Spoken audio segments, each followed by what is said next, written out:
मेरे प्यारे देशवासियों,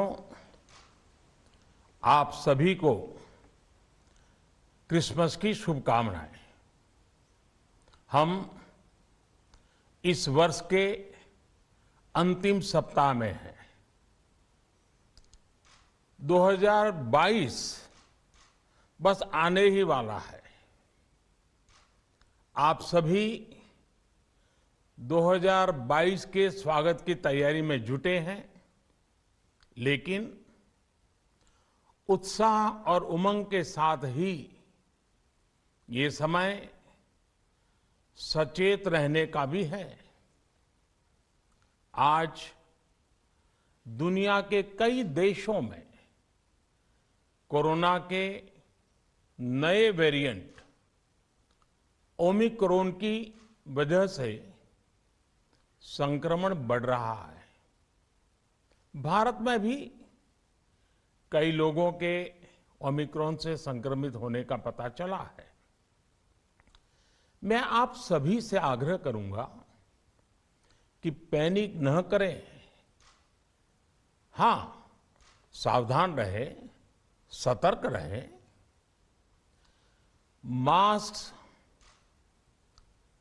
उसका भरपूर उपयोग करें और हाथों को थोड़ी थोड़ी देर पर धुलना, इन बातों को हमें भूलना नहीं है। आज जब वायरस म्यूटेट हो रहा है तो हमारी चुनौतियों का सामना करने की ताकत और आत्मविश्वास भी मल्टीप्लाई हो रहा है। हमारी इनोवेटिव स्पिरिट भी बढ़ रही है। आज देश के पास 18 लाख आइसोलेशन बेड्स हैं, 5 लाख ऑक्सीजन सपोर्टेड बेड्स हैं, 1,40,000 आईसीयू बेड्स हैं। आईसीयू और नॉन आईसीयू बेड्स को मिला दें तो 90,000 बेड्स विशेष तौर पर बच्चों के लिए भी हैं। आज देश में 3,000 से ज्यादा पीएसए ऑक्सीजन प्लांट्स काम कर रहे हैं।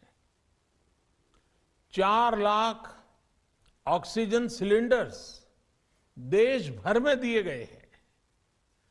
राज्यों को जरूरी दवाओं की बफर डोज तैयार करने में सहायता की जा रही है।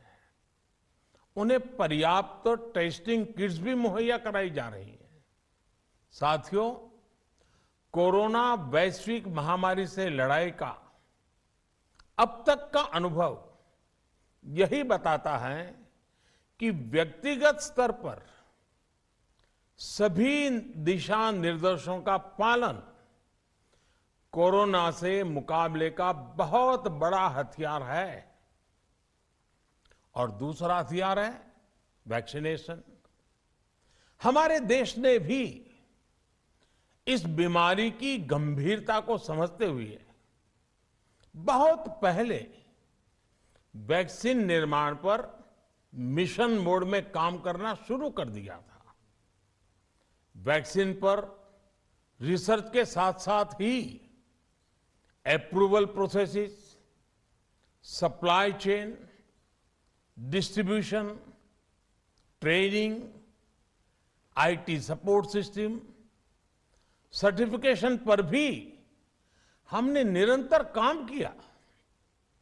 इन तैयारियों का ही नतीजा था कि भारत ने इस साल 16 जनवरी से अपने नागरिकों को वैक्सीन देना शुरू कर दिया था।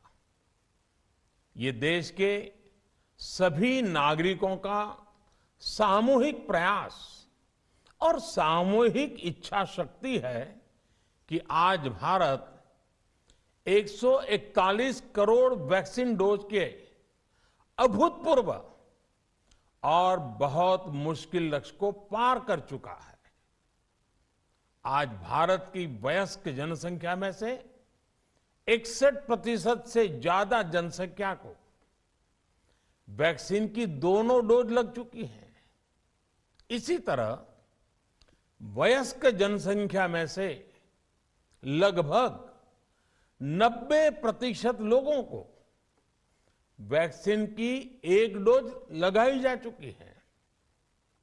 आज हर भारतवासी इस बात पर गर्व करेगा कि हमने दुनिया का सबसे बड़ा, सबसे विस्तारित और कठिन भौगोलिक स्थितियों के बीच इतना सुरक्षित वैक्सीनेशन अभियान चलाया। कई राज्य और विशेष तौर से टूरिज्म की दृष्टि से महत्वपूर्ण राज्य जैसे गोवा, उत्तराखंड, हिमाचल जैसे राज्यों ने 100% सिंगल डोज वैक्सीनेशन का लक्ष्य हासिल कर लिया है। आज देश के दूर सुदूर गांवों में जब 100% वैक्सीनेशन की खबरें आती हैं तो मन को संतोष होता है। यह प्रमाण है हमारे हेल्थ सिस्टम की मजबूती का, हमारी टीम डिलीवरी का, हमारे हेल्थ केयर वर्कर्स के डेडिकेशन और कमिटमेंट का, और देश के सामान्य मानवी के अनुशासन और विज्ञान में उनके विश्वास का। हमारे देश में जल्दी ही नेजल वैक्सीन और दुनिया की पहली डीएनए वैक्सीन भी शुरू होगी। साथियों, कोरोना के खिलाफ भारत की लड़ाई शुरू से ही वैज्ञानिक सिद्धांतों, वैज्ञानिक परामर्श और वैज्ञानिक पद्धति पर आधारित रही है। पिछले 11 महीने से देश में वैक्सीनेशन अभियान चल रहा है। देशवासी इसके लाभ भी महसूस कर रहे हैं। उनकी रोजमर्रा की जिंदगी सामान्य हो रही है। आर्थिक गतिविधियां भी दुनिया के कई देशों की तुलना में उत्साहजनक रही हैं। लेकिन साथियों, हम सभी जानते हैं कि कोरोना अभी गया नहीं है। ऐसे में सतर्कता बहुत जरूरी है। देश को सुरक्षित रखने के लिए, देशवासियों को सुरक्षित रखने के लिए हमने निरंतर काम किया है। जब वैक्सीनेशन शुरू हुआ तो उसमें भी वैज्ञानिक सुझावों के आधार पर ही ये तय किया गया कि पहली डोज किसे देना शुरू किया जाए, पहली और दूसरी डोज में कितना अंतराल हो, स्वस्थ लोगों को कब वैक्सीन लगे, जिन्हें कोरोना हो चुका है उन्हें कब वैक्सीन लगे, और जो कोमॉर्बिडिटी से ग्रस्त हैं उन्हें कब वैक्सीन लगे। ऐसे निर्णय लगातार किए गए और ये परिस्थितियों को संभालने में काफी मददगार भी साबित हुए हैं।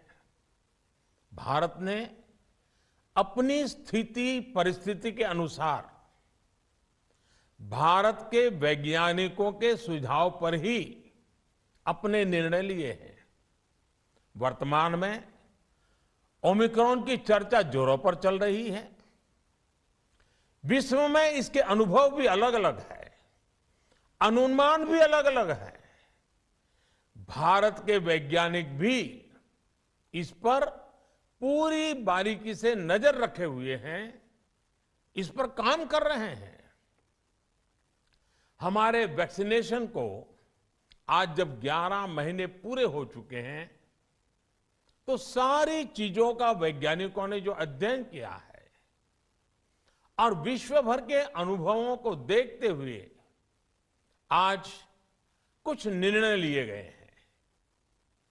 आज अटल जी का जन्मदिन भी है, क्रिसमस का त्योहार भी है, तो मुझे लगा कि इस निर्णय को आप सबके साथ साझा करना चाहिए।